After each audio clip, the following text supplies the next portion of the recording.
Querido señor presidente, le agradezco mucho. President, thank you very much for this opportunity from Beirut. I will take this opportunity to update you and the members of the Council since my last briefing, which took place last week in New York.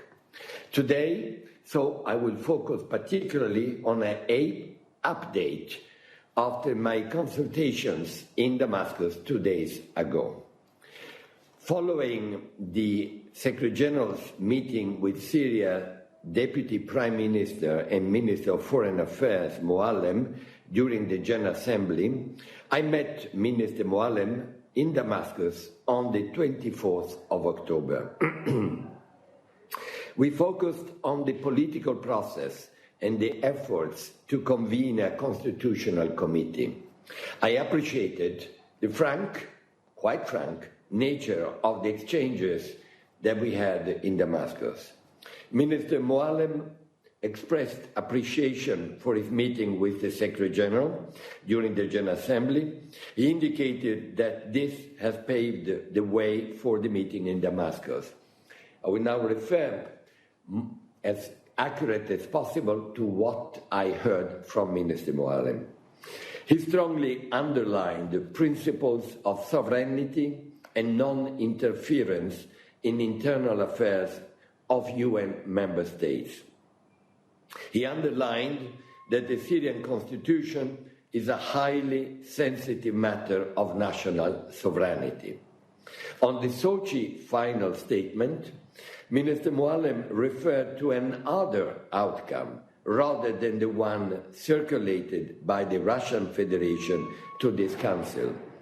He said that it was possible for the government of Syria to take some elements of the outcome circulated by Russia and, quote-unquote, reconcile them with the government-preferred other outcome. And the key differences in this regard concerned mainly the role of the UN. As regards the understanding reached between Russia and the United Nations before the Sochi event, which I mentioned specifically when I briefed you on the 17th of October, Minister al-Moallem did not view it as consistent with the principles of sovereignty and non-interference. Basically, Minister al-Moallem did not accept a role for the UN in general in identifying or selecting the middle third list. Rather, Minister al-Moallem indicated that the government of Syria and Russia had agreed recently that the three Astana guarantors and the Syrian government would, in consultation among them, prepare a proposal as regards the third middle list and present it to the UN facilitation. I should add, just for the sake of completeness, that Minister al-Moallem did not, in this occasion and in this meeting, indicate the government's views on the mandate, chairmanship, decision-making, or any other aspects of the rules of procedure necessary for a constitutional committee to function. Signor Presidente, for my part, I welcome the chance for the UN to talk directly with the government on the Constitutional Committee. I also regretted that this had not been possible since the Sochi meeting, as the government had declined the UN offers to engage it directly on the Constitutional Committee and its follow-up. I recalled that it was in this context of non-engagement by the government with the UN that the UN began to work with the Astana guarantors at their own suggestion on a package, and that Russia and Iran had informed the UN that they'd been constantly consulting the government as the consultations proceeded.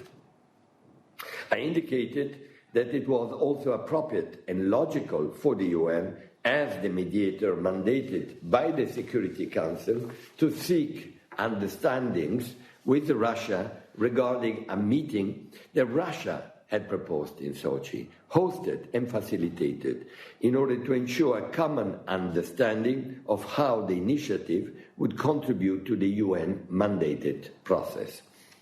I reminded Minister Moallem of the convening role of the UN mandated by the Security Council Resolution 2254. I also recalled the terms of the Sochi final statement as circulated by the Russian Federation to this Council. And, if you allow me, I remind you also today what it was indeed agreed, and I quote.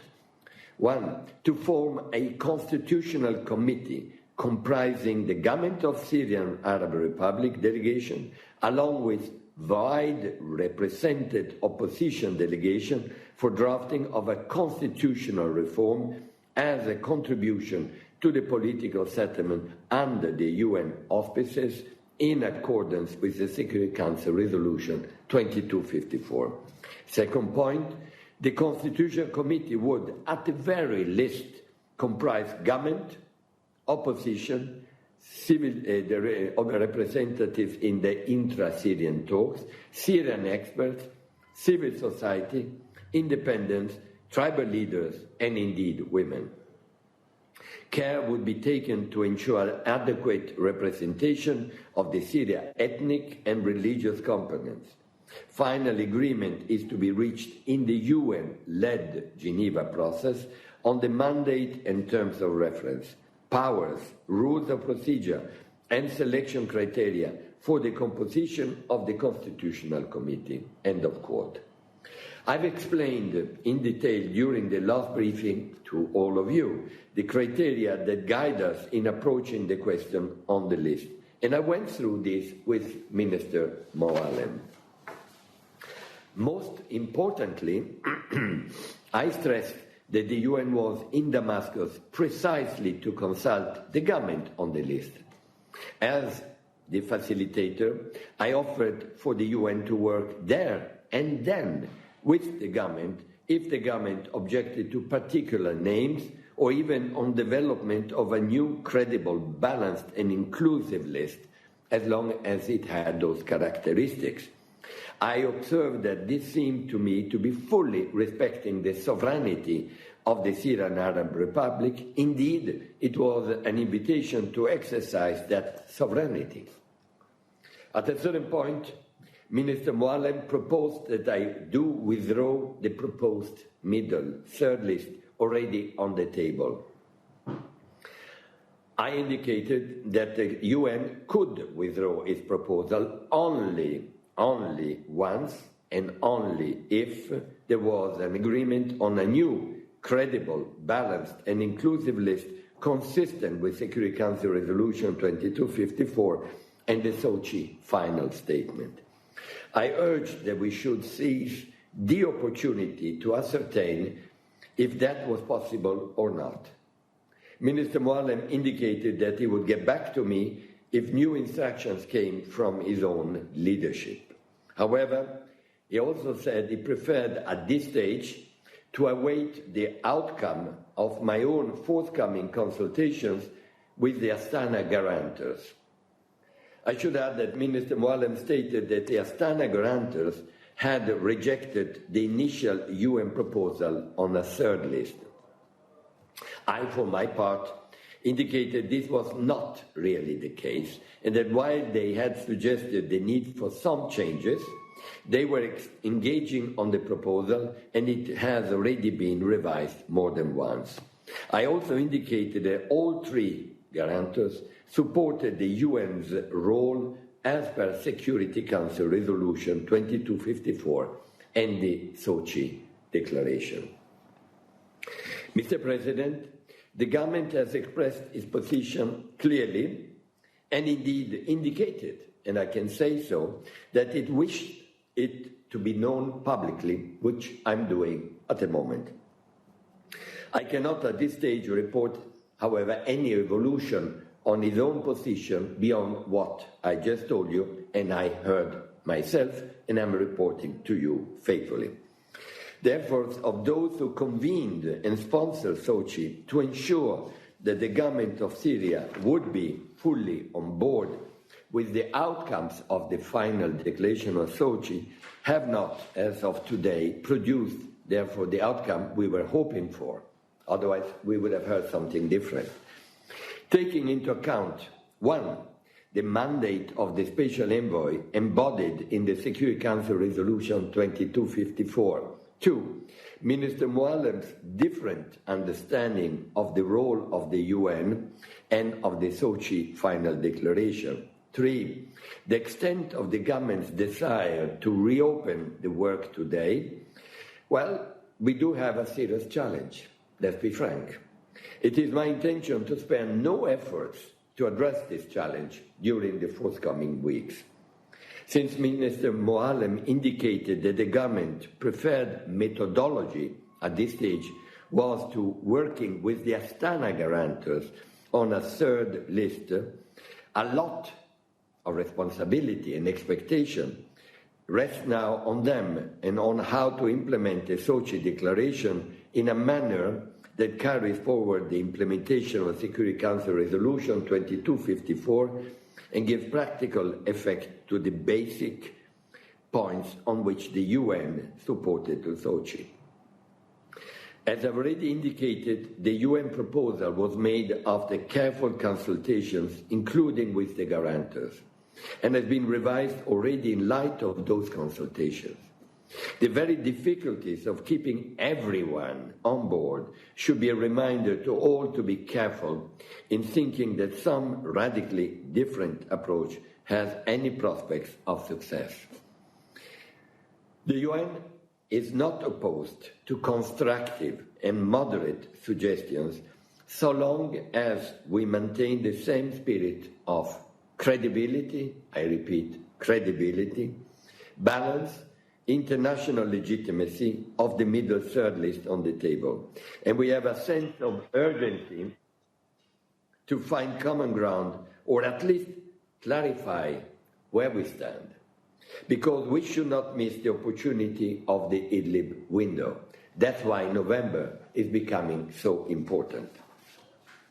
Let me also stress once more, the UN believes it is important to ensure a minimum 30% women in the committee, and that this requires at least 24 out of the 50 in the middle third to be women.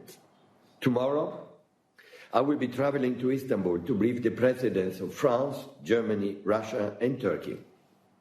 When they meet to discuss Syria, I'm honored by this invitation. I will use that occasion to remind these four important leaders that given that a catastrophe in Idlib has so far been avoided, given the international consensus to see a credible and balanced constitutional committee under the UN facilitation as soon as possible, and given Secretary General's instructions to me, who I am constantly consulting on this occasion even more than ever,